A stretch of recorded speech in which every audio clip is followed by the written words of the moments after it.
Hello, everyone. Welcome to Feels Out Loud, brought to you by Becoming Together Therapy and Wellness. This is your host, Becky McNattin, along with host Tara Martini. We are so glad to have you listening as we live and share stories of mental health. And we have a really cool show today, Tara. So cool. I'm so excited for this one. And we've never had two guests. Never. And four of us in this room. So this is some solid girl time. We are joined by Amy Gold and is it Danielle Sorenson? Yes. Thank you both for being here today. We are so excited to have you.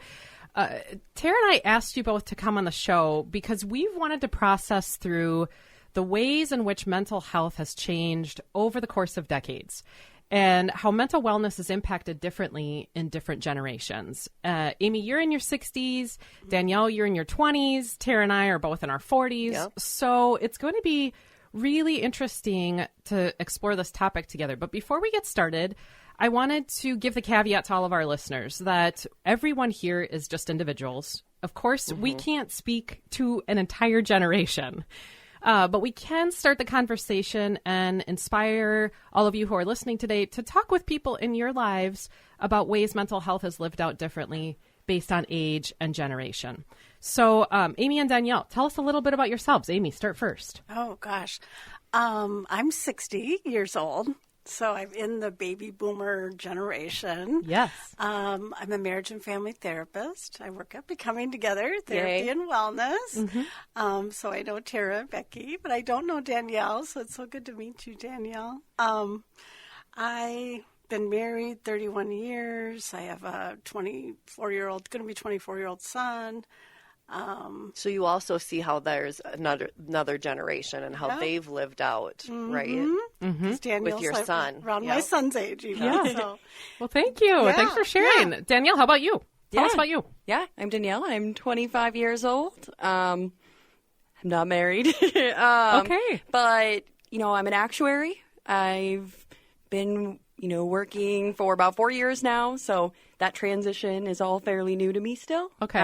So that's been very interesting, kind of moving into that piece and how mental health has impacted me there, college, all that kind of stuff. Great. Of course, because that's a big job. Yeah. That's a lot of responsibility for someone in their 20s. Oh, That's yeah. not just like entry level, Well, yeah, and they don't teach you most of that stuff in college. It's like, all right, we're going to give you all the good skills that you need. Now you can go apply them. And I'm like, how do I do that? Yes. Yeah, that's big. Well, so as we get started today in, let's say, 2 words for you two, we're talking about feels today all through the show. And as you were growing up, was it okay to talk about feelings and emotional experiences? Amy, you start. No. Okay. All right. I would say it was, I say no, but only in that it just wasn't talked about, like mental health, feelings, especially with kids. It was kind of an uncharted conversation. Yes, just not there. And Danielle, what would you say? I'd say there's definitely more, you were able to talk about it more. There was a lot more education around it. Okay. But it was about who you would talk to about it was kind of the bigger issue, I think. Okay. That's a good point. So really good point on the differences in those generations of it was okay to talk about, but maybe with only certain people. Yeah. And Tara, what would you say in your generation? Great question. I would say, from what I remember about my childhood, that when I was younger, not so much, but the older I got, and I remember being able to be open about it once I hit college age and having more open conversations with my parents, but still having it be pretty, not secretive, but people did not talk about it openly in college like we see 20-something-year-olds or our clients who come in and are so much more open about it. I would say in my world, feelings were okay to talk about as long as they were something of the past and something you got through. Ooh. Resilience. But great discussion here. I'm so excited to talk about this all. We're going to take a short commercial break, but stay tuned for more discussion with our panel on the experiences of mental health through the decades. We are so glad to have you listening. We'll be back in a moment.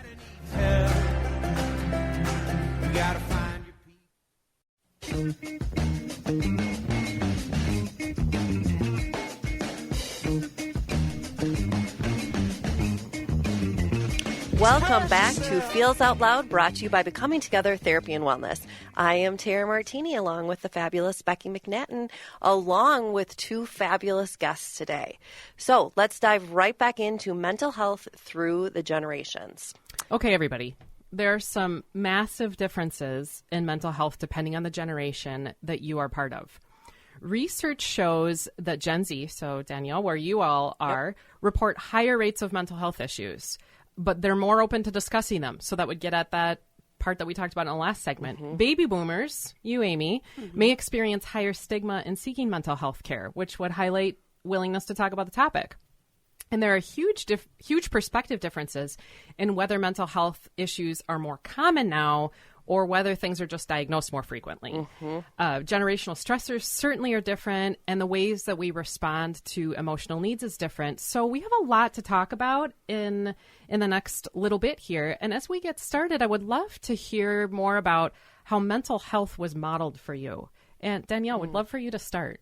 Yeah, I'll be honest, probably wasn't modeled the best for me. I have some people in my family who have not had phenomenal mental health, paths in their life. But I'd say that also made me more aware of those kinds of things. So you see someone going through something and you're like that, and you're like, how do you help that person? How do you help that person? You're like, oh, wait, I actually have some of those same emotions. And so that's when I think, when you start making some connections like that, I wouldn't say my parents, they didn't really talk about it a lot, but I have two older sisters, and they were my outlets for literally everything. Okay. I call my older sister for every single minor convenience in my life. Poor girl. She deals with so much. I love that you have her. Yes, Yeah, me totally. too. Me too. And now is your sister significantly older or closer to your age? Yeah, we actually have a pretty big age gap. So my oldest sister is 11 years older than me. Okay. So she is 35, almost 36. Okay. And my other sister is 6 years older than me. So she Okay. is 30, almost 31. So Okay. even a different generation than you, Yeah. then they would fall into that millennial generation. Yep. Amy, what about you? How would you say mental health was modeled for you? It's funny, right? Because it's personally and then generationally, how it was modeled. Like when I think about back in my day in the 60s and 70s growing up, mental health wasn't even really a phrase. It wasn't that there was a school therapist in your school. It was you went to the nurse or, kept it to yourself, whatever, And then personally, though, I had a loving mother, stay-home mom. My father went to work.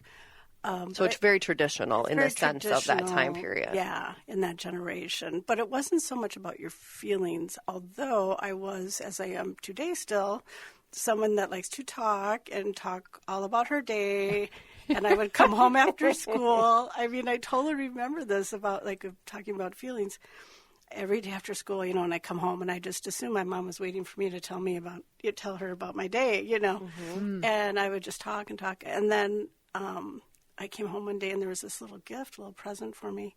And I was like, oh, what? And it was a little diary with the little lock and key, And she said, so when you come home, you can write all your feelings down in this book. Yeah. But it was she was tired of hearing me, but also it was a place you can put that. And I remember her saying, so you can keep it private. So it's like, wow, that's huge. Yeah, what a good point. Yeah, the idea of how fascinating of here's this place, this beautiful place to write down your feelings. Wonderful. And keep them secret. Yes. Because there that was caveat that stigma, of, because it was just not talked about. And you probably grew up with a diary as well. I did. Mine didn't have a lock because I had a sister and brother and I assumed they'd get into it anyway. But I was the same. No surprise to you two. I was the talker and the feeler in the family.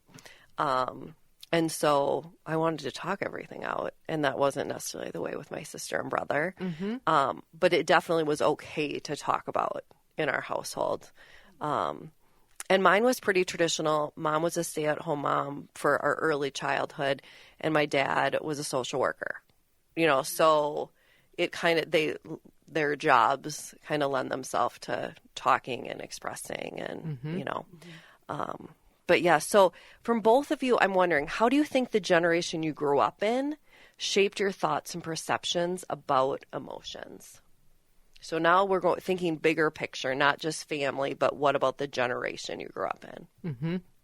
Yeah. I mean, I'd say my friends were very open about that kind of stuff. Okay. So, college especially was really the big eye opener because in high school you're a little naive. You're not. Mm-hmm. Yeah. You're still very coddled. Yeah. When you get to college, you have your own thoughts and your own, things that you care about. And so getting there, it was like, oh, like, first of all, your mental health kind of skyrockets in college, but having counselors and all that kind of stuff to guide you through all that. Like, I think college for sure was a big one where they were like, there are so many resources and they weren't too difficult to get, as long as you kind of put some effort in and you're willing to go into it yourself, which I think is a lot of people's biggest hurdles, Well, and what a big difference from Amy, right? Yeah. Because you said at your high school or growing up, you would talk to the school nurse.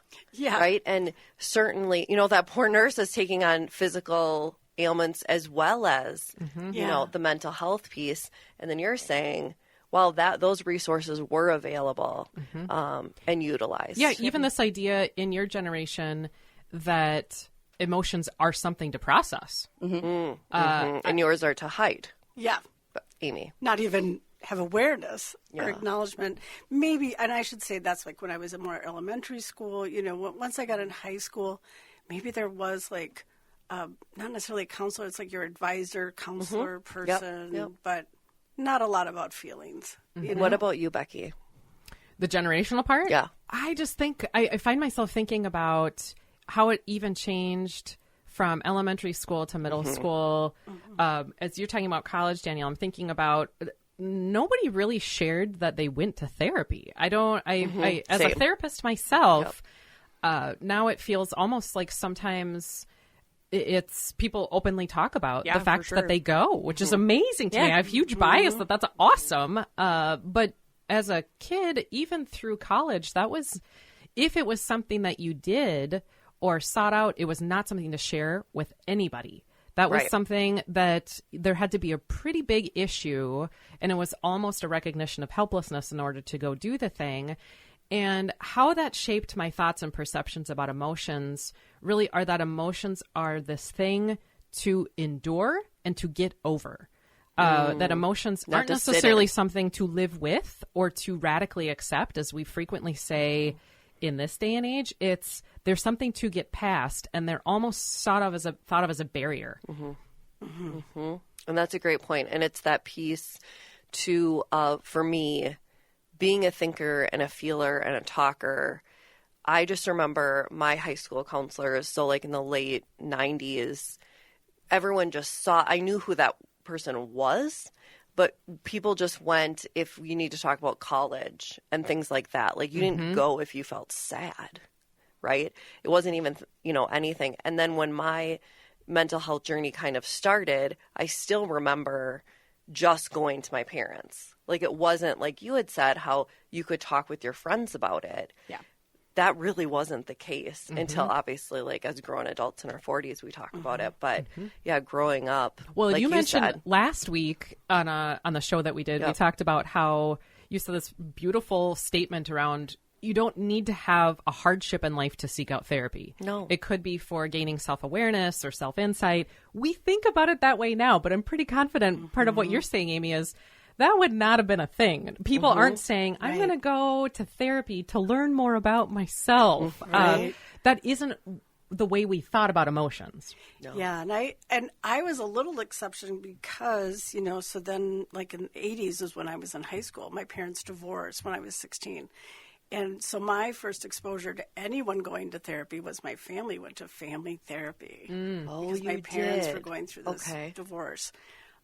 Which, when I look back, that's like, wow, who figured that out? I can't imagine my mother or father, but somebody did. Maybe you don't it was remember the lawyers, who? I don't know. But, but anyways, but it was my first exposure to therapy, what it was about. And it's funny, right? Because I became a marriage and family therapist, and I know that has a lot to do from back then. Yeah. Wow. But I was definitely, I didn't talk to my friends. We were going to therapy. It was just this thing we did once a week. And do you remember it being what type of experience was it? Was it a good experience? Yeah. It was Absolutely. to you. Okay. Yeah. I think our whole family. It was difficult, but Right. And, it makes me think about, like, wow, I remember, not talking with friends about it. And I remember it was unique, even though there was a lot of divorce back in the 80s. I mean, that was kind of when people were getting, more divorces, I think, at that time period in 90s. And, of course, then later it was more popular to be able to talk about going to therapy. But back then, yeah. Yes. Definitely a stigma. Well, that has me thinking, Amy. So, because you've just lived more decades, we'll ask Danielle this too. But because you've lived more decades, how have you noticed the conversations and values shifting around mental health? Yeah. I mean, and as a therapist, right? So when over many years of being a therapist, and when I first started out, I was working with teens a lot and kids, and but they were sad to come to therapy. They didn't want to be there. It was more of this, like, oh, I'm embarrassed, kind of attitude. A secret. Yeah, a secret. And now I've got, teens calling to come in, or, like, I think I have bipolar. I saw it on TikTok. And, all the examples of what mental health is. And, They're bringing in the DSM-5. Yeah, and everyone has a therapist, so they want one. And, and so it's such a shift over 20, 30 years here of therapy, that I've been a therapist, that it's such a change. And it's so good. I mean, it's so good that kids can feel like they can talk to their friends about it, and teachers and their school therapists and, all of that. But and I'm sure we'll get to this later, but I also think there is a lot of stress on kids compared to when I was, back in the day in the 60s and 70s, because, I mean, social media to me is it can be a big stress. Sure. There's Definitely. A lot of reasons why, but I mean, I think of bullying, I think of all the things kids are seeing online. And so there's the good about you can talk about mental health and what it's about and feelings and everything online, and their support and all that. But there's also this other side that to me is just the darkness that can take kids down. Well, that's an interesting aspect to get you to weigh in on, Danielle, because part of what's shifted in the conversations in mental health are even what are the impacting or influencing factors. That we didn't have to discuss certain things in the 80s or 90s as when I was a child and when Tara was a child, or things that we got to have a break from that are hugely resource giving in terms of maintaining mental wellness that I didn't even realize. I was just having this conversation the other day with someone around there is no getting away from not fitting in or belonging, because you can realize even the coolness that other people are posting in parties or sleepovers or get-togethers that I would have a break from if I didn't know I was included in on that. And the things that impact what allow us to feel a sense of belonging or connection to people, we didn't have the stress factor of that. So what would you say to any of that? Yeah, I mean, social media is probably one of the biggest mental health drivers for my generation, I would say, for sure. Okay. Part of it is FOMO, kind of what you were saying, like, we know when people are doing things, we know when we're not included. Right. Where before you didn't, if you didn't get the paper invite handed to you, you didn't know. Right? Yes. Sometimes ignorance is bliss. And you can't have that. It's always, and growing up, the only thing you want to do is fit in. Right. You want friends, you want to fit in. And then when you see people doing these kinds of things, you're like, oh my gosh, like, I'm not doing those kinds of things. Like, what does that mean about me? And then you go down that slippery slope of like, okay, your self-esteem, where is that at? Probably not great when you see all those kinds of things. And, I wasn't a partier. So seeing people partying in high school, I was like, I'm doing wrong. I don't know. Like, it was very interesting. And all you cared about were likes. Oh, it was horrible. Even in high school. Oh, yeah. That was like the peak time for Instagram, all that kind of stuff. And it was all right, I'm going on this family vacation. All right, little brother, come take pictures of me. We're going to do it for an hour. I'm not going to enjoy anything because I need to get a picture to post. Yeah. It like just consumed you. That makes so much sense. Yeah. Well, and as you mentioned being a child, but even as an adult, we want to still fit in. Yeah.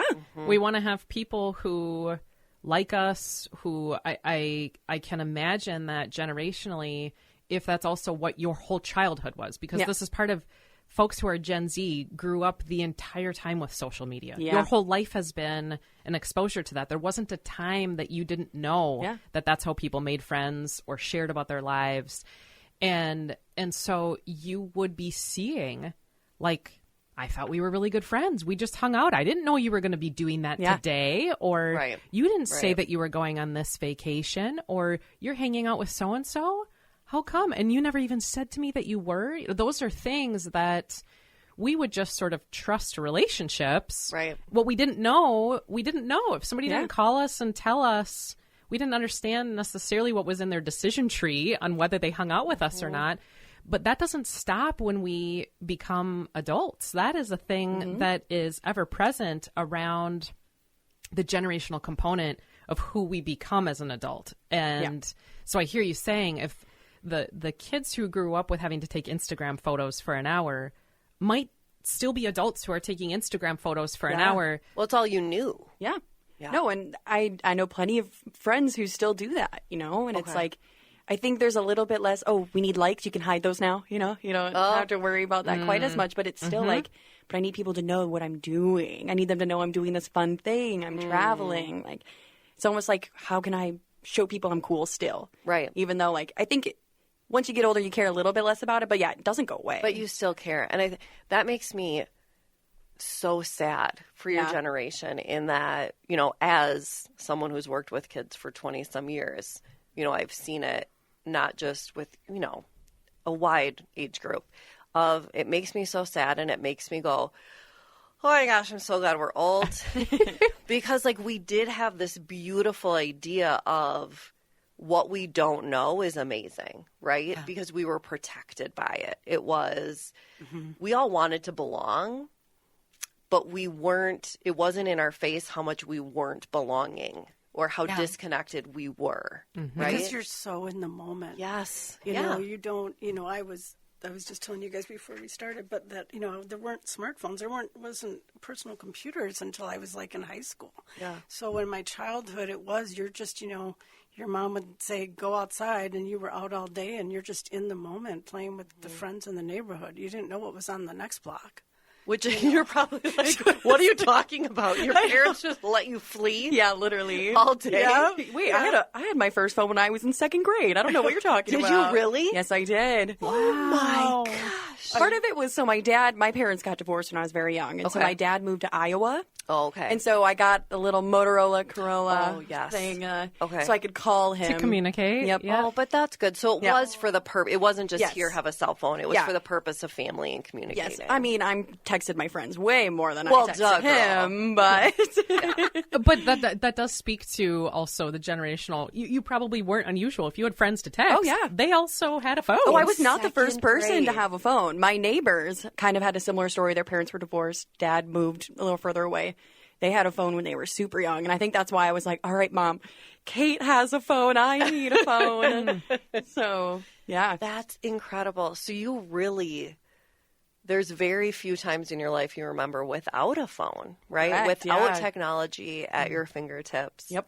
Okay, so let me ask a question then to the group. Because we're talking about kind of this, like, texting, what relationships mean.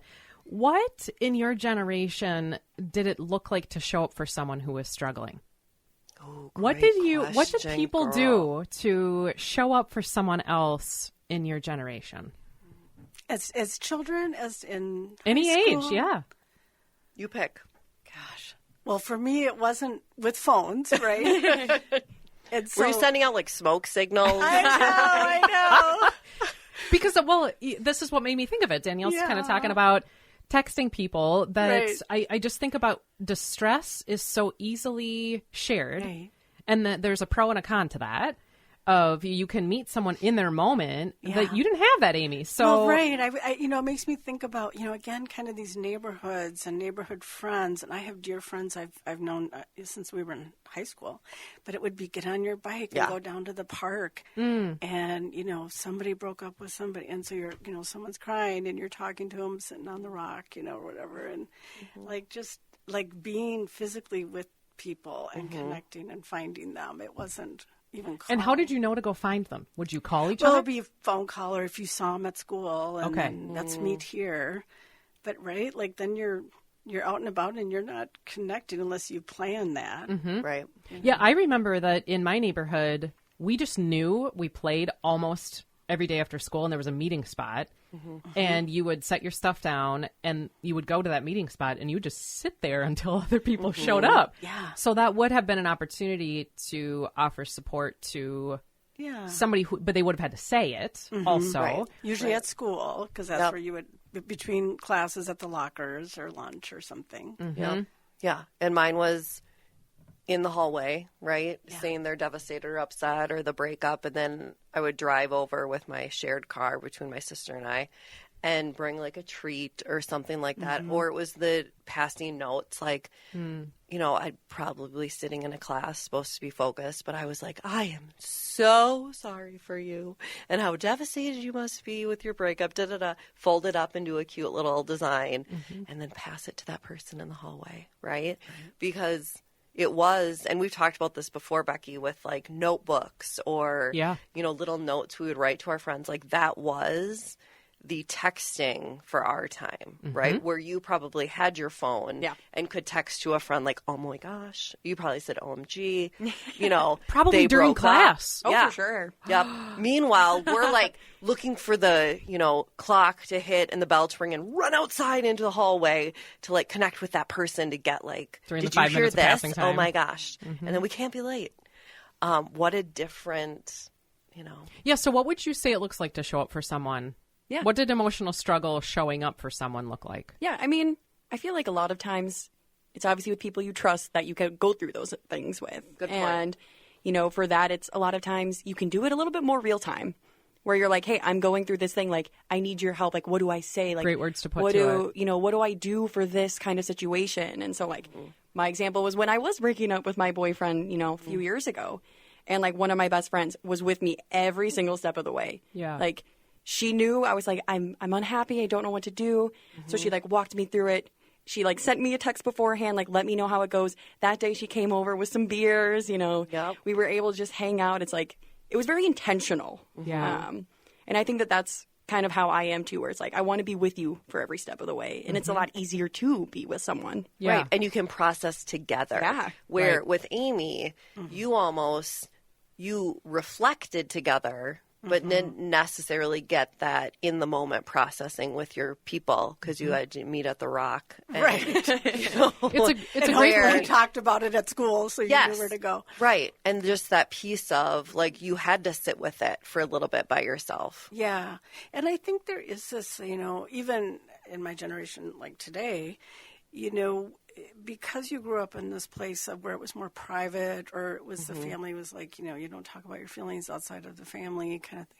You know, even today with friends, you know, it's like, Mom, let's go for a walk, or we're kind of parallel walking, but it's not just all about the feelings that might come up in that conversation. Yeah. But it's Well, something I'm hearing from the dialogue right now is this idea therapeutically, we talk about reflection on action versus reflection in action, that generationally, you may be speaking, Amy, to reflection on action, things that have already happened. Yep. We tend to think of vulnerability now as reflection in action, that we're bringing people into the moment as it's occurring. And so things like, I'm going to share what's going on for me right now might be hard for people in your generation. It might be hard for people in your generation, Danielle, to exist through it alone without having people next to you. You don't want to have to reflect on action, or the skills around doing that, the distress that it creates is really high. And I hadn't really thought about it that way before, but how the what's available in terms of coping strategies and what we get used to relationally would grow certain muscles around connection and in depending on the generation that we grew up on. Right. Yeah. Yeah. Exactly. And it also plays into what you just said. And then going off of that, Becky, is that piece of, as you're both talking, I was like, wow, it would make sense because what I've noticed generationally is with your generation, it's more instant gratification, satisfaction, because there's that sense of urgency because you're used to having it at your fingertips, right? Yeah. Where then with the older generations, it's we're used to having to reflect, sit with it a little bit more.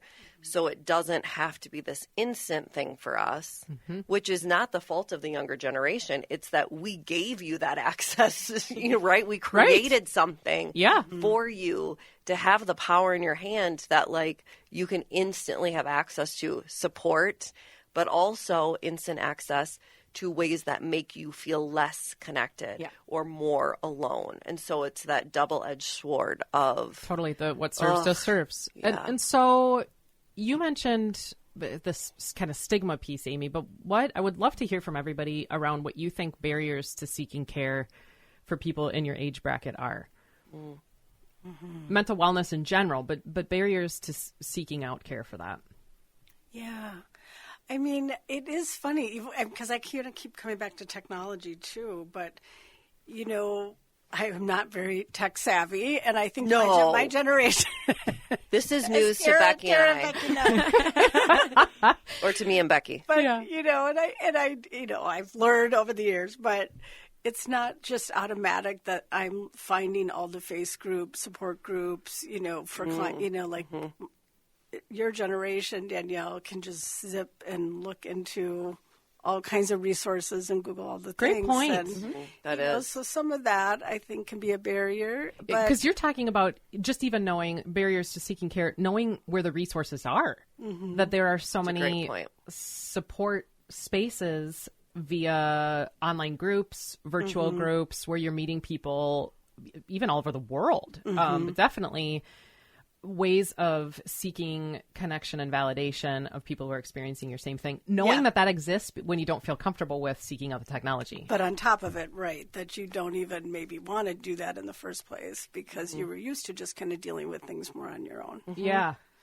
And just stigma of mental health issues, that in my generation, because it wasn't just talked about at all, that, even though as time's gone on, it's still hard to be comfortable with saying that you're having a problem. Well, because that you experience decades of being told the opposite, right? It is a secret. It is something we don't discuss. Lock up and hide the key. Yeah. Well, and certainly logistical barriers around baby boomers would be at an age where there's physical health issues potentially, insurance coverage of mental health care, and the cost of it. Right. It's expensive. And if in a generation that it wasn't necessarily something that was prioritized, it's going to be really difficult for people to wrap their arms around. It's going to cost me this much money to go seek mental health care.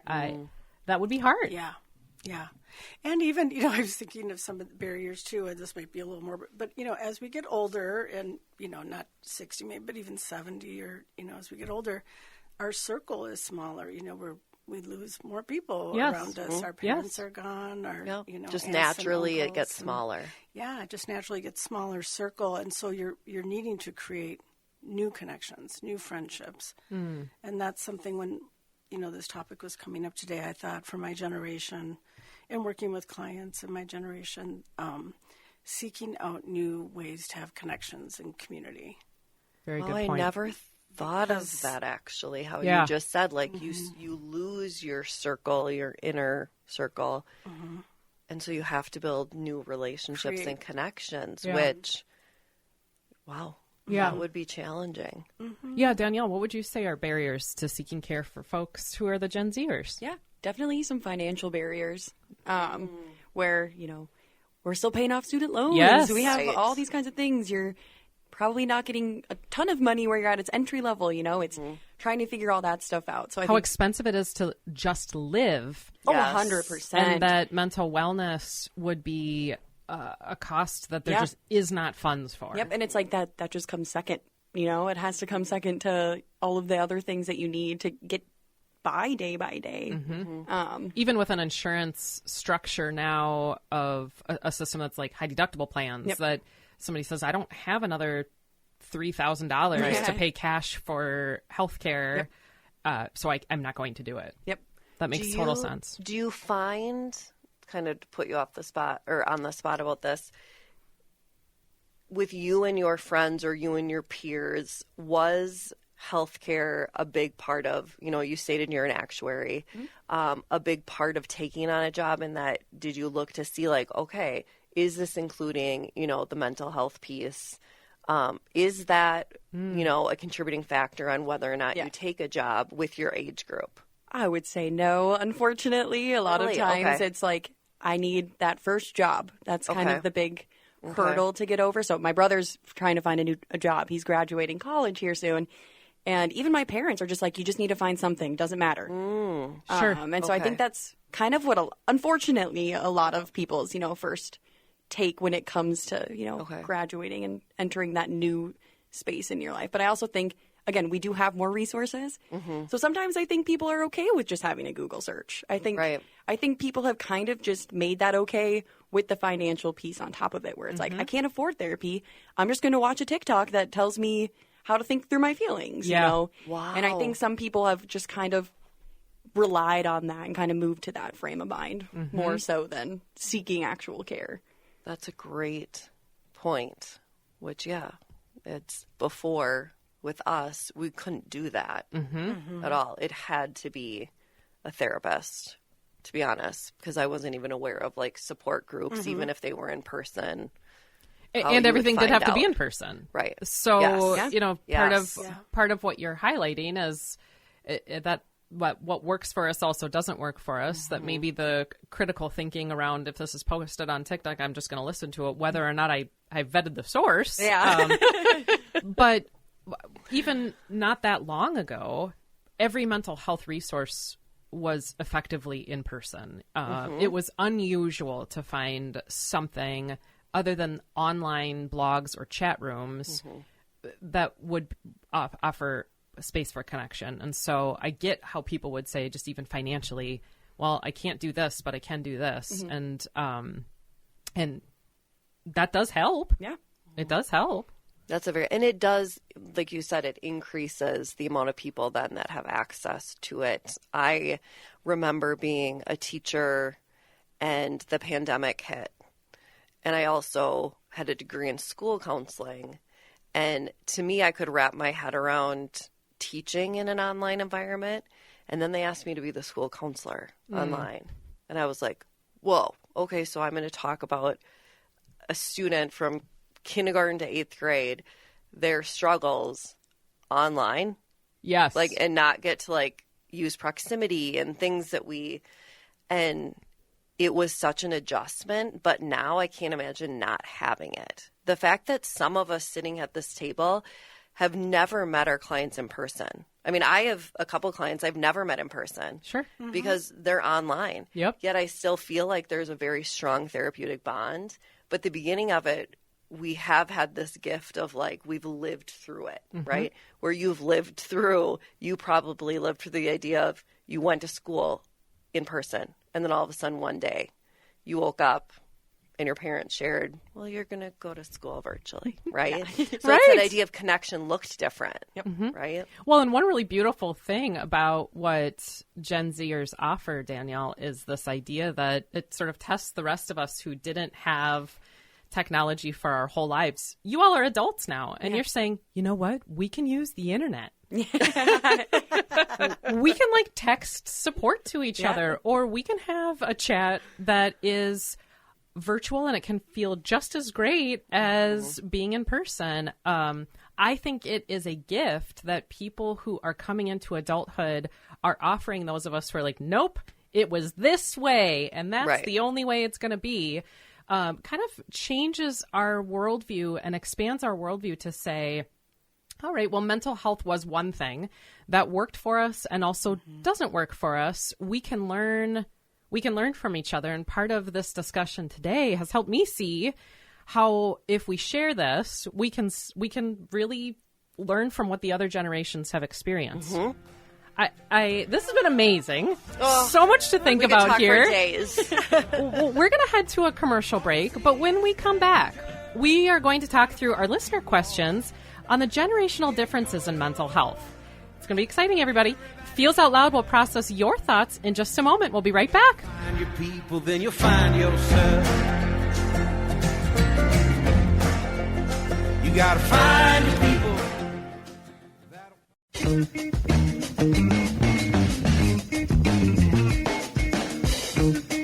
We are back again with Feels Out Loud, and this is the part of the show where we talk through questions from our fabulous listeners.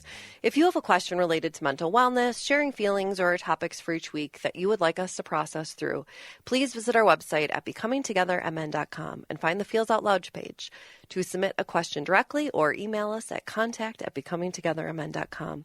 We really do want to hear from you and what you are wondering about. Tara, we got some cool questions today. Yes, love. Okay, we're going to start with Danielle on this one because I have a feeling that this is your lived experience, friend.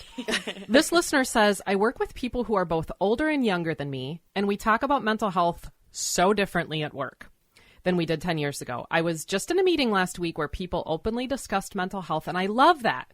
But I could definitely tell that it was uncomfortable for some people in the room. How can we navigate these differences? Yeah, You relate to this. absolutely. You can. There are definitely, especially working in insurance, it's a little bit stereotypical. Yes. And so, I mean, even just me joining the industry, I didn't realize the difference between men and women. That was mind baffling to me. I was like, oh my gosh, I'm one of 5 girls on this floor. This is crazy. Wow, because it is a male dominated. Definitely. Yes. But it's really hard to navigate those things because you can't make people comfortable talking about mental health. And if that's going to be where the differences lie, and obviously people are going to be uncomfortable about it, you just have to, I guess I don't even know how to find a way really to make people comfortable about it, except just by talking about it more. Right. Just keep doing it. You bring up such a good point because I love what you just said of you can't make people feel comfortable in that you're in a boardroom and you're getting ready for a meeting and there's people talking about it.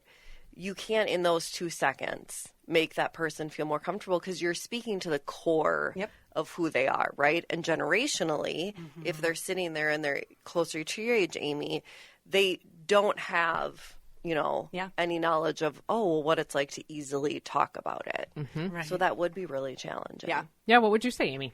Yeah, because then, growing up in my generation with the stigma and you keep it private and you don't talk about it, I have an idea here just thinking leading with kindness, care, and curiosity, but also with the respect of privacy.